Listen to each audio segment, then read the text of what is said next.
Hello everyone, welcome back. This is my third attempt at doing this particular voiceover because I have baby brain and my words don't work.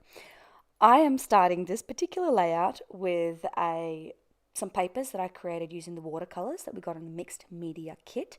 And I did this off screen just because I was playing with the watercolors, and then as I was playing with them, an idea sort of formed in my mind and I just created, and then I had it all done. But basically what I did is I created big swatches of the watercolors, and some of them are actually from the Vicky Bruton watercolor set that we got a few months ago as well.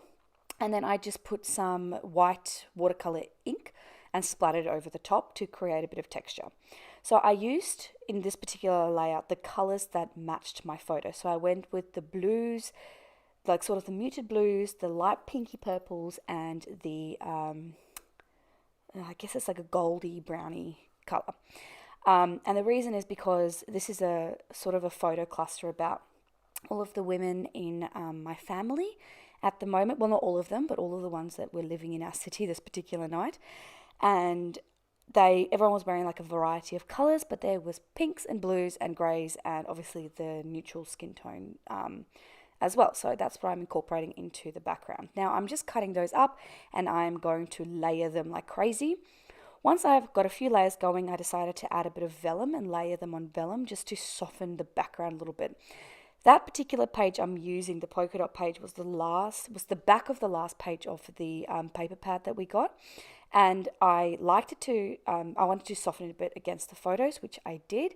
I also added another little layer of the watercolor paper on the left hand side, and then I'm also taking some washi that we got a few months ago, and I'm again using that to soften the edges of the photo cluster. Sorry, excuse me. Once that photo cluster is done, I stuck it down, and now I'm going to work on my title.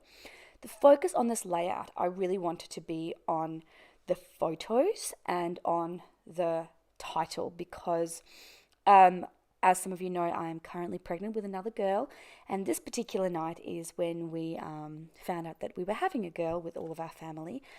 And so I wanted to take this photo of all the women in our family, including the little bubby in my tummy.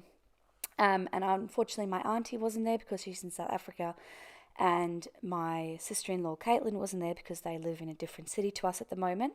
But I did focus on that in my journaling. I did say that they were missed. But yeah, so I wanted a very focal point on my title and I called it The Women of My Family, of Our Family 2023, and I used some of the alphas, little white mini alphas that we got in a kit a few months back. Added that little photo die cut and the label to this layout, and I'm also going to just create a bit of a dimension or a diagonal eye-catching elements using these little 3D paper fan flowers. And I'm also adding just some of the stickers from the sticker sheet behind these flowers just to create a bit of a flower cluster, and I really like how that looks. Now I did, as you can see here, have to reinforce these particular fans with some glue that I had because they're not the strongest glue, and so I ended up having to just stick the covering flowers back on as well. Next up is the journaling, and then I believe this layout should be done. Like I said, I'm just writing about finding out the baby was a girl and being able to take all the photos of all of the women in our family, and then I did a little border, and this layout is done. Oh, and a date. Thank you. Bye.